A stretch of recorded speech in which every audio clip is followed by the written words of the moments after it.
എല്ലാ ചാരിറ്റിയെയും ഇസ്ലാം പ്രോത്സാഹിപ്പിക്കുന്നില്ല. ലക്ഷ്യം നല്ലതാണെങ്കിൽ മാർഗം ഏതുമാവട്ടെ എന്നത് ഇസ്ലാമിക കൺസെപ്റ്റുമല്ല.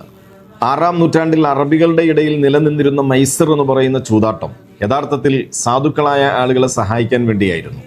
10 ആളുകൾ കൂടി ഒരൊട്ടകത്തിൻ്റെ പേരിൽ നറുക്കിടുകയും നറുക്ക് വീഴുന്ന 7 ആളുകൾക്ക് ഒട്ടകത്തിൻ്റെ മാംസം വിതരണം ചെയ്യുകയും ശേഷിക്കുന്ന 3 ആളുകൾക്ക് മാംസം ലഭിക്കുന്നില്ല എന്നു മാത്രമല്ല, അവർ ഒട്ടകത്തിൻ്റെ പൂർണ്ണമായ വില നൽകുകയും ചെയ്യണം എന്നതായിരുന്നു അന്നത്തെ ചൂതാട്ടത്തിൻ്റെ ശൈലി.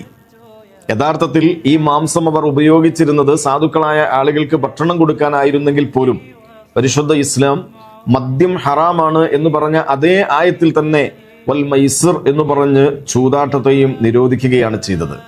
ഇതേ പ്രോസസ് തന്നെയാണ് യഥാർത്ഥത്തിൽ ഹെൽത്ത് ഇൻഷുറൻസിലും സംഭവിക്കുന്നത്. 1000 ആളുകൾ പോളിസി എടുക്കുമ്പോൾ അതിൻ്റെ ഉപഭോക്താക്കളായി മാറുന്നത് 10-100 ആളുകൾ മാത്രമാണ്. അഥവാ 900 ആളുകൾക്കും പണം നഷ്ടപ്പെടുകയാണ്. ലോട്ടറി എടുക്കുന്നത് പോലെ ലോട്ടറിയിൽ ഭാഗ്യശാലിയെ തീരുമാനിക്കുന്നത് നറുക്കെടുപ്പാണെങ്കിൽ ഹെൽത്ത് ഇൻഷുറൻസിൽ യോഗ്യതയുള്ളവരായി മാറുന്നത് അപകടങ്ങളും മാരകമായ രോഗങ്ങളും സംഭവിക്കുമ്പോഴാണ് എന്നത് മാത്രമാണ് വ്യത്യാസം.